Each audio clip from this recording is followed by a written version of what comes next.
नमस्कार उत्तराखंड। उत्तराखंड की माँ माछी मानुस, जल जंगल जमीन की आवाज, आपका अपना चैनल राष्ट्र नीति उत्तराखंड। दोस्तों, अंकिता को इंसाफ दिलाने की एक और कड़ी में आपका हार्दिक स्वागत है। दोस्तों, सबसे पहले आज जो हम पहला सवाल देखेंगे कि कितना चांस है सजा का। क्या सजा पुलकित को होगी? फांसी, उम्र कैद या 10 साल? चार्जशीट आ चुकी है। उसके बाद विभिन्न वकीलों से वार्तालाप करके जो हमारे लीगल एक्सपर्ट की टीम है वो क्या मान रही है थोड़ी देर में। वीआईपी को क्यों नहीं पकड़ा गया?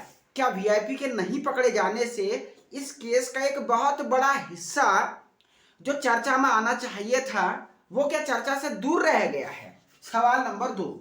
तीसरा जो सवाल है, क्या दूसरे वकीलों की सहायता इस केस में ली जानी चाहिए या केवल सरकारी वकीलों के सहारे इस पूरे केस को छोड़ दिया जाए? चौथा, जल्दी फैसला कैसे आएगा? जैसे कि निर्भया वाले केस में आया फैसला, तो इस केस में भी फैसला जल्दी कैसे लाया जाएगा, इस बात को भी हम चर्चा करने की यहाँ पे कोशिश करेंगे। तो वीडियो आगे बढ़ाऊं उससे पहले आप सभी लोगों से मेरी एक विनम्र प्रार्थना जो हमेशा रहती है कि चैनल पे आप सब्सक्रिप्शन का बटन जरूर दबाएं। तो सबसे पहला सवाल आज जो हम डिस्कस करने जा रहे हैं कि कितना चांस है सजा का। दोस्तों देखिए, यहाँ पे धारा लगाई गई 302, 34, 354 क्रिमिनल कॉन्स्पिरेंसी गैंगस्टर एक्ट। अगर इसको एक लीगल एस्पेक्ट में मैं देखूं तो ये बहुत ही साधारण तौर पे 302 का केस मूल रूप से बनता है। ये धाराएं हो तब भी कोई विशेष फर्क नहीं पड़ता, नहीं हो तब भी कोई विशेष फर्क नहीं पड़ता, क्योंकि अंकिता को इंसाफ दिलाने वालों की एकमात्र मांग है कि या तो पुलकित को कम से कम उम्र कैद की सजा हो या पुलकित को फांसी की सजा हो, और अधिकांश लोग फांसी की सजा ही चाहते हैं।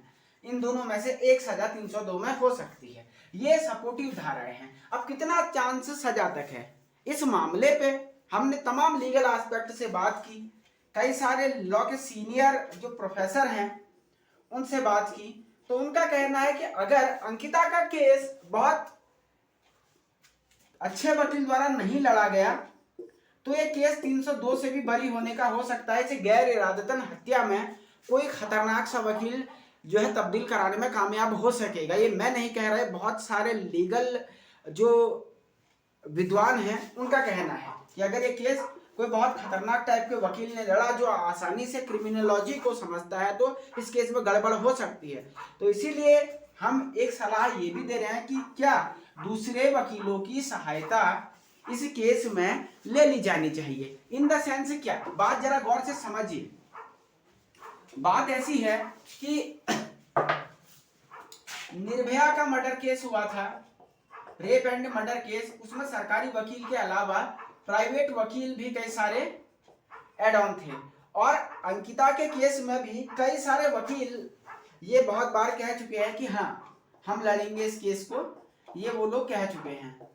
तो क्या अदर वकीलों की सहायता एपीओ के अलावा, वैसे तो सरकारी वकील लड़ता है जब क्योंकि केस होता है Pulkit Arya versus state of Uttarakhand, इस तरीके से केस बनेगा, ठीक है। तो ये जो केस बनेगा तो इसमें एक तो एपीओ रहेगा ही रहेगा, लेकिन क्या उसके अलावा कोई जो अदर है वो होना चाहिए कि नहीं होना चाहिए, ये कहीं ना कहीं एक बहुत बड़ा सवाल है। इस सवाल को कहीं ना कहीं हमें जल्द ही फैसला करना चाहिए, और अगर कोई पर्सनली मुझसे एडवाइस इस मामले पे मांगे तो मैं कहूँगा यस, कि इसमें जो दूसरे और विद्वान वकील आना चाहते हैं उन्हें भी मौका देना चाहिए अंकिता को इंसाफ दिलाने के लिए। और अगर हमसे कहा गया कि भाई इस केस में जो लूप होल्स हो, जो भी हमारे और साथी गण हैं, मित्रगण हैं, प्रैक्टिसिंग लॉयर्स हैं जो प्रैक्टिस करते हैं, हम सब लोग इसमें मदद करने के लिए हमेशा तैयार हैं, लेकिन जब मांगी जाए मदद तब।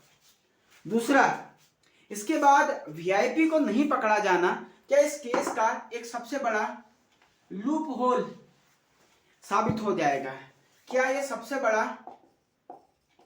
लूप होल इस केस का प्रूफ हो जाएगा वीआईपी को नहीं पकड़ा जाना? Why VIP was not captured. लगातार पूरे राज्य की एक मांग रही, हजारों वीडियो इस पे बन गए, लाखों लोग सड़क पे आ गए, विरोध प्रदर्शन हो गया, रिवोल्ट हो गया, लेकिन फिर भी वीआईपी का नाम नहीं पकड़ में आया।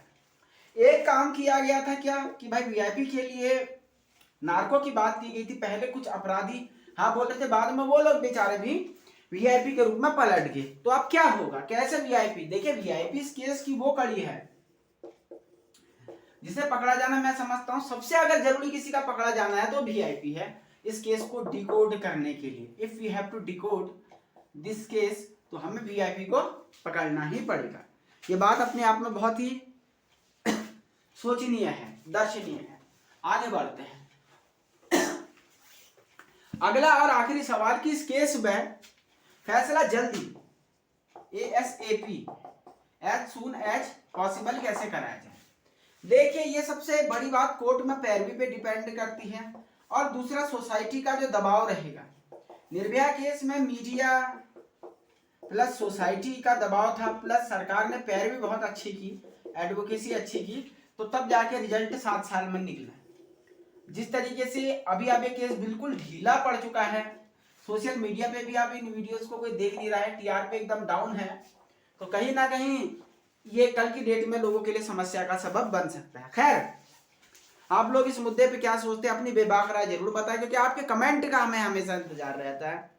चैनल पर पहली बार है तो सब्सक्राइब कर दे, वीडियो पसंद आने पे लाइक करें, और अगर आप राष्ट्र नीति ऑर्गेनाइजेशन से जुड़ना चाहते हैं तो स्क्रीन पे दिए हुए नंबर पे व्हाट्सएप करें, जो डिस्क्रिप्शन में दिया हुआ है लिंक पे क्लिक करें। बहुत नमस्कार।